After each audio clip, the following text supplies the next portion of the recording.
Today on Passion for Food, I'll show you how to put together this quick and super delicious everything smash burger. These are actually very easy and quick to put together, so let's go ahead and get started. I really like the classic burger style, so that's what I'm going to be doing here, but you can put whatever you like on yours. So I'm going to go ahead and just slice up some tomato and onion. These huge tomatoes were locally grown and will make for great burger fodder. One of the things that makes this so quick and easy is if you use parchment paper to actually get your patty prepared. You'll see why in a minute. I'm just going to peel and slice my onion on the mandolin. You could just slice it with the knife, but I like really thin shaved onions on my burger, so I'm just going to use my mandolin for that. You can see how nice and thin we got these. That'll be great on the burger. And because tomatoes are a lot more fragile than onions, I'm just going to use my knife to get slices out of this. I could probably get away with the mandolin, but with a tomato that beautiful, why risk it? So I'm just going to get a couple of good slices of tomato here, and then we're going to grab a bit of lettuce for the top. And then it's time to get smashing with our patty. For the patty, I'm going with a quarter of a pound of 80/20 ground chuck. Now, I see a lot of fancy burgers out there with people mixing together things like short rib and sirloin and, creating really custom mixes with their meat. And that's all great, but I really feel like the classic burger is a simple beast, and I really like to keep it that way. In any event, the parchment paper is what really makes this particular style of smash burger work. Because traditionally this style of burger you would actually have just taken that ball of meat and smashed it flat on the hot griddle. But the parchment paper will let us do that at home without needing a big flat top. We're going to season this side just with salt and pepper to taste of course. And you just want to give the patty a quick pat once you get the pepper on to make sure everything is adhering nicely. And here you can see the magic of the parchment paper. Your patty should just slide right off there, and you can actually reuse this piece of parchment paper as many times as you want. You can see we really want to smash that patty pretty much as flat as we can get it.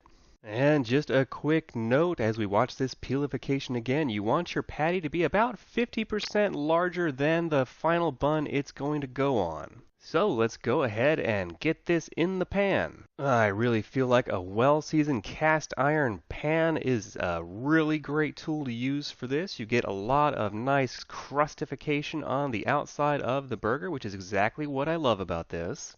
You saw me test the pan a moment ago with just a drop of water. If it pretty much just evaporates immediately, you're good to go. And we do want to salt and pepper this other side. Always go season side down and then season the other side in the pan. With the pan being so hot, this will cook super quickly, so I would say probably 2 to 3 minutes per side. So be getting your bun ready here.